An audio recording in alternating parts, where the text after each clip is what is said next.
ఓం శ్రీ అరుణాచలేశ్వరాయ నమః. గణపతి ముని వాళ్ళ మేనమావ గారింట్లో ఒక విచిత్రమైన సంఘటన జరిగింది అని మనం నిన్న తెలుసుకున్నాం. అది బెంగాల్ దేశంలో నవద్వీప్ అని ఒక ప్రాంతం. ఆ నవద్వీప్లో హరిమండపం అని ఒక మండపం. ఆ మండపంలో ప్రత్యేకంగా ప్రతి సంవత్సరం అపారమైన పాండిత ప్రకర్ష కలిగిన విద్వాంసులను తీసుకొచ్చి వాళ్లతో చర్చించి అపారమైన పాండిత్యం కవన శక్తి ఉన్న వాళ్ళకి కావ్యకంఠ అని బిరుదు ఇస్తూ ఉంటారు. దక్షిణ దేశం వైపు నుంచి, అంటే ప్రత్యేకించి ఆంధ్రప్రదేశ్ నుంచి వచ్చిన వాళ్ళంటే పెద్ద పాండిత్యం ఉన్నవాళ్ళు కారని వాళ్ళకు ఒక అపోహ ఉండేది. అందుకే అసలు ఎవరిని దగ్గరికే రానిచ్చేవాళ్ళు కారు. అందున అంబికాదత్తు అని ఒక ఆయన ఉండేవారు. ఆయన అధ్యక్షం వహిస్తూ ఉండేవారు ఆ సభకి. ఆయనకి సింహం అని పేరు సంస్కృత భాషలో. అంతటి మహానుభావుడు కాబట్టి ఆయన దగ్గర పరీక్షకు నిలబడి బిరుదం పొందాలంటే అంత తేలికైన విషయం కాదు. నిన్నగాక మొన్న పెళ్ళైన పిల్లవాడు గణపతి ముని ఆ బిరుదం కోసమని నవద్వీప్లో ఆ హరిమందిర ప్రవేశం చేరారు. చాలా కష్టపడ్డారు ఆయన దానికోసం. ఆ లోపలికి వెళ్ళడం అంత కష్టమైంది. ఆయన కొన్ని సమస్యాపూరణలు ఇచ్చాడు. మీరు ఎప్పుడైనా చదివితే అలాంటివి అసలు నిజంగా అంత చిన్నపిల్లవాడు ఎలాగా చెప్పగలిగాడు అని ఆశ్చర్యం వేస్తూ ఉంటుందన్నమాట. అంత గొప్ప సమస్యాపూరణలు ఇచ్చాడు. అవలీలగా వాదించారు ఆయన. వాదించి ఆఖరికి ఆ అంబికాదత్తు ఈయనేదో చిన్నపుచ్చి మాట్లాడిపోయాడు. గణపతి ముని ఆయనతో, నువ్వు అంబికాదత్తుడివి, కన్న కొడుకువి కాదు, నేను గణపతిని, కన్న కొడుకుని, నేనా నువ్వా, ఎవరెక్కువ పరదేవతకి అన్నారు. తెల్లబోయాడు ఆయన. ఆఖరికి ఆ సంవత్సరం ఈయన కవితాధార చూసి కావ్యకంఠ అని బిరుదు వచ్చింది. దాంతో ఈయన యశశ్చంద్రికలు అంతటా వ్యాపించడం మొదలుపెట్టాయి. అక్కడి నుంచి బయలుదేరారు, ఇంటికి వచ్చారు. ఆయన బయలుదేరి దక్షిణ దేశ యాత్రకు వచ్చారు. కాంచీపురం వెళ్ళి కొన్ని కోట్ల పర్యాయాలు శివ శక్తి సంబంధమైన మంత్రాలను జపం చేశారు. అక్కడి నుంచి అరుణాచల క్షేత్రానికి వచ్చారు. అరుణాచల క్షేత్రంలో అపీత కుచాంబ అరుణాచలేశ్వరుల ముందు నుంచి వెళ్ళాలి. స్మార్తులకు నియమం ఏమిటంటే ముందు పరమేశ్వర దర్శనం చేసి అమ్మవారి దర్శనం చేస్తారు. ముందు అమ్మవారి దర్శనం చేసి అయ్యవారి దర్శనానికి వెళ్ళారు ఈయన. కానీ అలాగ వెళ్ళరు. కానీ ఈయన కావ్యకంఠ గణపతి మునికి అన్నీ తెలుసున్నా ఆ రోజు ఆయన ఎందుకో ముందు అపీత కుచాంబ దర్శనానికి వెళ్ళారు. అపీత కుచాంబ ముందు ఇలా నిలబడి చేతులొగ్గి నమస్కారం చేస్తున్నారు అంతే. అమ్మవారికి అలంకారం చేసిన పువ్వులన్నీ జలజలా రాలి కింద పడిపోయాయి. ఓహో, నన్ను అమ్మ అనుగ్రహించింది, గణపతిని కదూ, మరి ఆ గణపతి అంశ కదండి. ఆవిడకి అందులో కొడుకుని చూస్తే మహాప్రీతి. హేరంబుడని పేరు మహానుభావుడికి. అమ్మవారి కళ తగ్గించవలసి వస్తే శంకరాచార్యుల వారు ఎదురుగుండా గణపతి ప్రతిష్ఠ చేసేవారు. శ్రీకాళహస్తి క్షేత్రానికి కూడా ఆవిడ గణపతితో కలిసే వచ్చింది. కాబట్టి పెద్ద కొడుకు గణపతి అంటే ఆవిడకి అంత ప్రీతి. అందుకని ఈయన్ని చూడగానే ఆవిడ నుంచి పువ్వులన్నీ రాలిపడ్డాయి. చాలా సంతోషించారు ఆయన. అమ్మ అనుగ్రహం కలిగింది అనుకున్నారు. ఆయనతో పాటు తమ్ముడు శివరామశాస్త్రి కూడా వచ్చారు. ఆయన అరుణాచలేశ్వర దర్శనానికి వెళ్ళారు. అప్పటి వరకు తీర్థయాత్రలలో ఎన్నో దేవాలయాలకు వెళ్ళారు, ఎన్నో దర్శనాలు చేశారు. కానీ అరుణాచలేశ్వరుడి ముందు ఇలా నిలబడేసరికి ఆయనకు పులకాంకురాలు వచ్చేసాయి. అంటే ఒళ్ళంతా అదో రకమైన తన్మయత్వాన్ని పొందిపోయింది. వెనుపాములో ఏదో విద్యుత్తు ప్రవహించినట్లుగా ఈయనతో నాకేదో గొప్ప అనుబంధం ఉంది, తండ్రి నన్ను పిలుస్తున్నావా అన్నారు. ఎంతో పారవస్యానికి లోనై బయటకు వచ్చారు. దుర్గమ్మ దర్శనానికి వెడదామని వెడుతున్నారు. తమ్ముడు, అన్నయ్య నాకు ఆకలేస్తోంది, డబ్బు ఇమ్మన్నాడు. సరే అని ఏదో ఇచ్చారు. ఆయన 8 అరటిపళ్ళు కొనుక్కు తిన్నారు. అయినా ఆయన ఆకలి తీరలేదు. కాసేపు అయ్యేటప్పటికి మళ్ళీ మరొక 8 అరటిపళ్ళు కొనుక్కు తిన్నారు. ఒరే, నువ్వు ఇలా అరటిపళ్ళు తినేస్తే ఆరోగ్యం పాడైపోతుందిరా నీకు. అప్పుడే గణపతి ఉత్సవాలు పూర్తయ్యే అరుణాచలంలో ఏకాదశి తిథి. ఆ రోజున ఎక్కడైనా అన్నదాన ప్రసాదం అన్నం పెడతారేమో కనుక్కుంటాను ఉండరా అని చెప్పి ఆయన వెళ్ళి అన్నదాన సత్రాల్లో అడిగారు. ఇవాళ ఏకాదశి కదండి, అన్నదానం ఉండదు అన్నారు. ఏకాదశి ఉపవాస తిథి కదండి. ఏకాదశి పూర్వం అసలు ఇలాగ గురువారం ఉపోషమని, శుక్రవారం, శనివారం, కొంతమంది ఆదివారం, సోమవారం, మంగళవారం, ఒక్కొక్కళ్ళు ఒక్కొక్క రోజున ఉపవాసాలు ఉంటారు. పూర్వం ఇన్ని ఉపవాసాలు ఉండేవి కాదు. ఏకాదశి 15 రోజులకు ఒకసారి వచ్చే ఏకాదశి నాడు పొద్దున్నుంచి పూర్తి ఉపవాసం ఉండి సాయంత్రం చక్కగా భగవంతు గుడికి వెళ్ళడము, గుడి నామం చదువుకోవడము, లేకపోతే విష్ణు సహస్రం చదువుకోవడమో చేసి కాస్త ఉప్పు లేకుండా ఉండేటటువంటి పదార్థాన్ని నైవేద్యంగా వండి స్వామికి ప్రసాదంగా నైవేద్యంగా పెట్టి అది ప్రసాదంగా తినేవారు తప్పితే రోజంతా మళ్ళీ మర్నాడు ద్వాదశి అయినప్పుడు ద్వాదశి ఘడియలు ఉండగానే ఎంత తొందరగా వీలైతే అంత తొందరగా సూర్యోదయం అయిన తర్వాత ఎంత తొందరగా వీలైతే అంత తొందరగా భోజనం చేసేసేవారు. కాబట్టి ఆ ఏకాదశి పూర్తి ఉపవాసం ఉన్నందువల్ల వీళ్ళు ఇన్ని రోజులు ఏం తిన్నా కూడా ఆ రోజంతా కూడా పొట్ట ఖాళీగా ఉండి జీర్ణశక్తి బాగుండేది. ఇప్పుడు అలా కాదు. ఏం చేస్తున్నారు? శనివారం ఉపవాసం అంటున్నారు. శనివారం పొద్దున్న టిఫిన్ తింటారు. మాత్రలు వేసుకోవాలి కదండి బీపీకి షుగర్కి, అందుకనే టిఫిను. మధ్యాహ్నం భోజనం చేస్తారు. మామూలుగా భోజనం ఒక పూటే ఉపవాసం అండి, ఒక పూట టిఫిన్ తింటానంటారు. రాత్రి టిఫిను, మళ్ళీ టిఫిన్లోకి ఇడ్లీలో చపాతీలో దాంతోపాటు వేడి చేస్తుందని కాస్త మజ్జిగో 2 అరటిపళ్ళు ఏవో ఒకటి తినేస్తే ఇంక అది ఉపవాసం ఎందుకు అవుతుందండి? రోజు తినే భోజనం కంటే ఎక్కువ తినేసిన ఆ రోజు ఎక్కువ తినేసినట్టుగా అయిపోతుంది. కాబట్టి అది ఉపవాసం కింద రానే రాదు. అసలు నిజానికి ఉపవాసము అంటే భగవంతుడికి దగ్గరగా ఉండడం అని. అంటే దగ్గరగా ఉండడం అంటే భగవన్నామం చెప్పుకుంటూ ఆ రోజంతా గడపాలి. అంతేగాని ఇవాళ ఉపవాసం ఉన్నాం కాబట్టి సాయంత్రానికి పూరీ చేసుకుందామా లేకపోతే గారెలు వండుకుని ఆవళ్ళు వేసుకుందామా అని ఆలోచించారంటే ఆ ఉపవాస దీక్ష అంతా పోయినట్టే.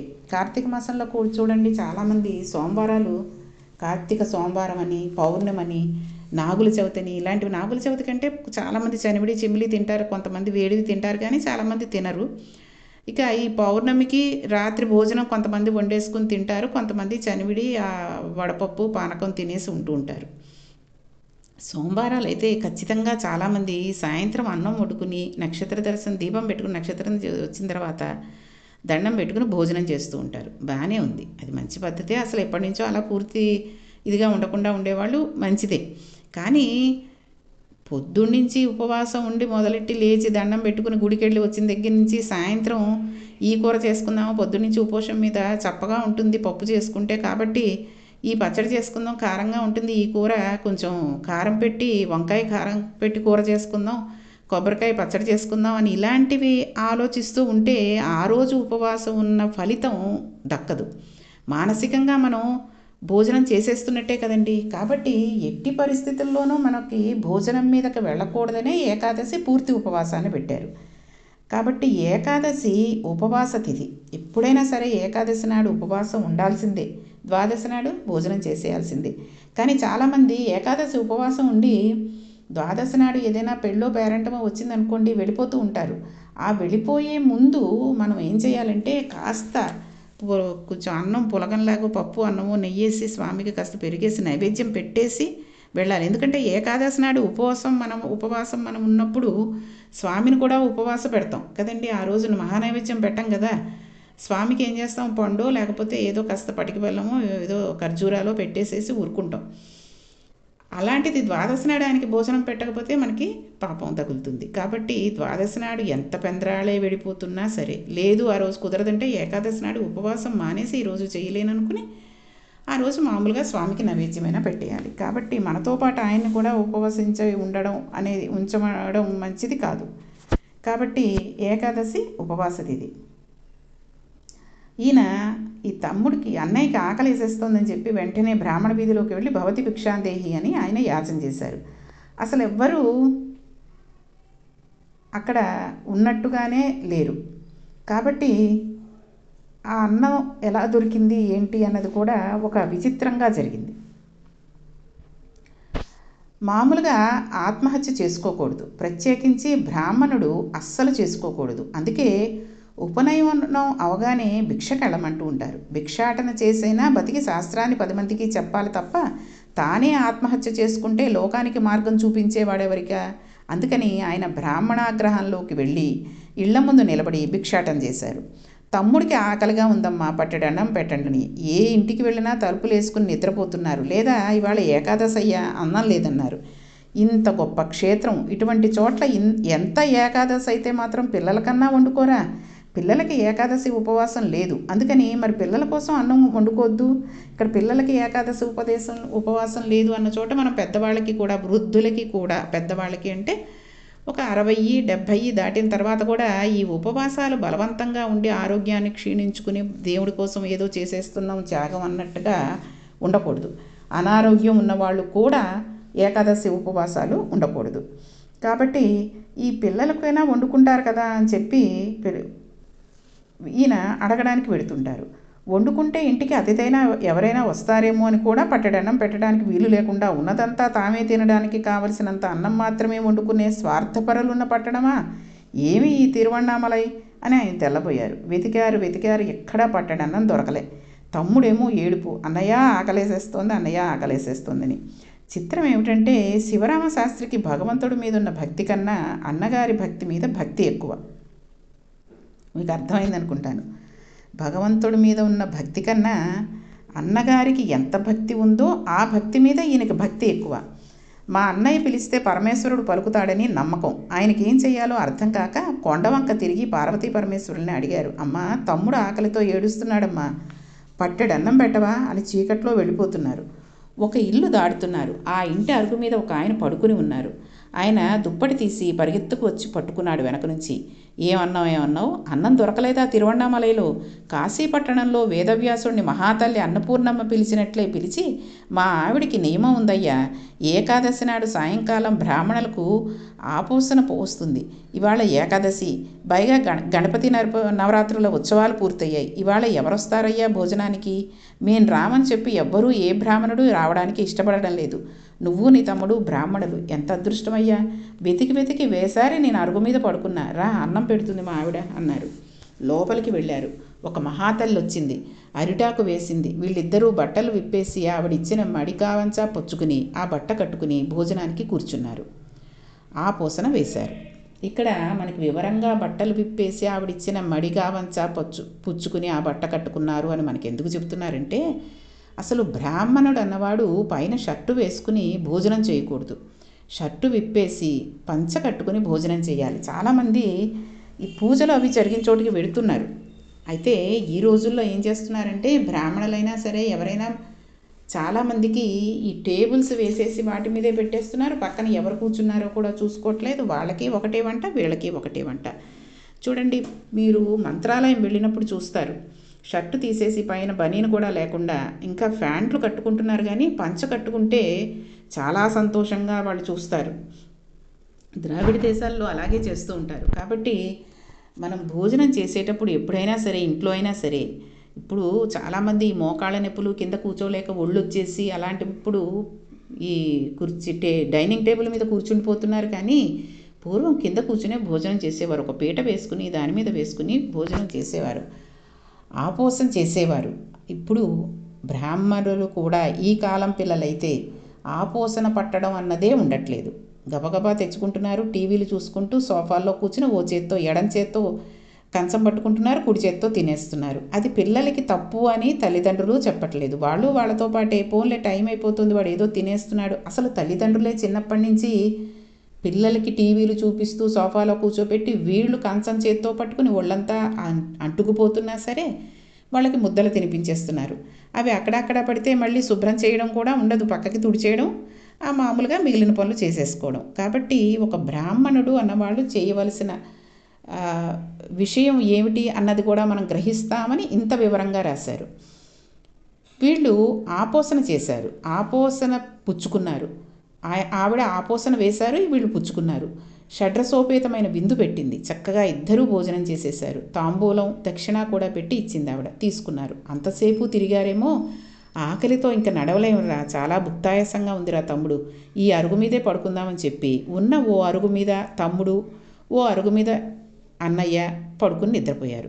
అంత అలసిపోయి కడుపు నిండా తిని నిద్రపోయారేమో, లేత సూర్యకిరణాలు పడుతుండగా తెలివొచ్చింది. తెలివొచ్చి పైకి లేచి ఆ మహాతల్లి రాత్రి అన్నం పెట్టిందని ఇలా చూశారు. అక్కడ ఇల్లు లేదు, అది గణపతి గుడి. ఆ విఘ్నేశ్వరుడి గుడి అరుగుల మీద పడుకుని ఉన్నారు వాళ్ళిద్దరూ. తమ్ముడు పిలిచి అడిగారు, ఒరే, రాత్రి మనం ఒక ఇంట్లో భోజనం చేశాం కదరా, ఒక తల్లి మనకు అన్నం పెట్టింది కదా, ఆ అరుగుల మీద కదరా పడుకోమన్నారు. అనుమానం ఏమిటి అన్నయ్య, మన ఇద్దరం అలాగే కదా పడుకుని నిద్రపోయాం అన్నాడు తమ్ముడు. అన్నయ్యనికి ప్రశ్నకి ఈయన తెల్లబోయారు. ఇదేంటన్నయ్య, ఇక్కడ వినాయకుడి గుడి ఉంది ఇంటికి బదులు అన్నాడు. ఒరే, రాత్రి మనకు నిజంగా అన్నం పెట్టిందా లేక చిత్తభ్రాంతి కలిగిందిరా మన ఇద్దరికీ అన్నారు. తీరా చూస్తే రాత్రి ఆవిడ భోజనం పెట్టిన తర్వాత ఇచ్చిన తాంబూలాలు వాళ్ళిద్దరి దగ్గర ఉన్నాయి. వాడిపోయాయి కొద్దిగా. ఏం ఆశ్చర్యమని చెప్పి చుట్టుపక్కలంతా వెతికారు. అసలు అటువంటి దంపతులు లేరు, అటువంటి ఇల్లు లేదు. సాక్షాత్తు పార్వతీ పరమేశ్వరులే ఆయనకి గణపతి దేవాలయంలో దర్శనమిచ్చి అన్నం పెట్టారు. వాళ్ళిద్దరూ మళ్ళీ బయలుదేరారు. కానీ ఏమి పరమేశ్వరుని పరీక్షో! ఈ అరుణాచల క్షేత్రంలో శేషాద్రి స్వామిని ఎన్ని పరీక్షలు ఎదుర్కొన్నారో, భగవాన్ రమణులు ఎన్ని ఇబ్బందులు పడ్డారో అంత కష్టమూ కావ్యకంఠ గణపతి ముని పడ్డారు. ఆనాటి నుండి 3 రోజులు అన్నదాన వస్త్రంలో ఒక పూట భోజనం పెట్టేవారు. రాత్రి అయ్యేసరికి ఏదో కాస్త మంచినీళ్ళు తాగడమో మజ్జిగ తాగడమో చేసి పడుకునేవారు అన్నదమ్ములిద్దరూ. ఎక్కడా అన్నం దొరికేది కాదు. 3 రోజులు అయిపోయిన తర్వాత అన్నదాన సత్రంలో 3 రోజుల కన్నా పెట్టం వెళ్ళిపోమన్నారు. బయటికి వచ్చి ఎక్కడ భిక్షాటం చేసినా, వారం చెప్పుకున్నా ఒక్క పూట భోజనం తప్ప కడుపు నిండా 2 పూటల అన్నం తినడానికి కావలసింది ఏ ఒక్కరోజు లభించలేదు. ఈ తమ్ముడేమో ఆకలితో ఏడుపు. ఈ బాధపడలేక ప్రతిరోజు హరసహస్రం రచన చేస్తానని ఒక శ్లోకాన్ని రచించడం, అరుణాచలం దేవాలయంలోకి వెళ్ళడం, అరుణాచలేశ్వరుడి ముందు నిలబడడం, ఏడుస్తూ అన్నం పెట్టమని ఆయన స్తోత్రం చేయడం. చుట్టూ ఉన్న వాళ్ళందరూ వినేవారు. ఇతనెవరో భలేగా సంస్కృతంలో చెప్తున్నాడు రా, కాబట్టి ఈ శ్లోకాలు విందామని రోజు ఆయన ఏడుస్తూ అన్నం కోసం శ్లోకం చెప్తుండే వేళకి జనం చేరేవారు. చక్కగా శ్లోకం వినేవారు. ఆయన ఏడుస్తూ అన్నం అడగడం, ఆయన బాధ చెప్పుకోవడం వినేవారు. శ్లోకం బాగుందని వెళ్ళిపోయేవారు. అన్నం మాత్రం ఎవరూ పెట్టేవారు కాదు. ఏమిటి పరీక్ష అనుకున్నారు. ఈ రకంగా ఆయనకి 1000 శ్లోకాలు అయిపోయాయి. ఆ 1000 శ్లోకాలు అయిపోయిన తర్వాత ఆయన అరుణాచలేశ్వరుడి ముందు చెప్పారు, రేపు సాయంకాలం 1000 శ్లోకాలు నీ ముందు చదువుతాను, అప్పుడైనా అన్నం పెడతావా అని. ఆ మన్నాడు ఆయన 1000 శ్లోకాలు అరుణాచలేశ్వరుడి ముందు చదివారా, ఆయన అన్నం పెట్టారా లేదా, ఇంకా ఆయన ఎన్ని పరీక్షలు ఎదుర్కోవాల్సి వచ్చింది అనే విషయాలన్నింటినీ కూడా రేపటి పారాయణంలో తెలుసుకుందాం. ఓం శ్రీ అరుణాచలేశ్వరాయ నమో నమః. అరుణాచల శివ అరుణాచల శివ అరుణాచల శివ అరుణ శివ అరుణాచల శివ అరుణాచల శివ అరుణాచల శివ అరుణ శివ.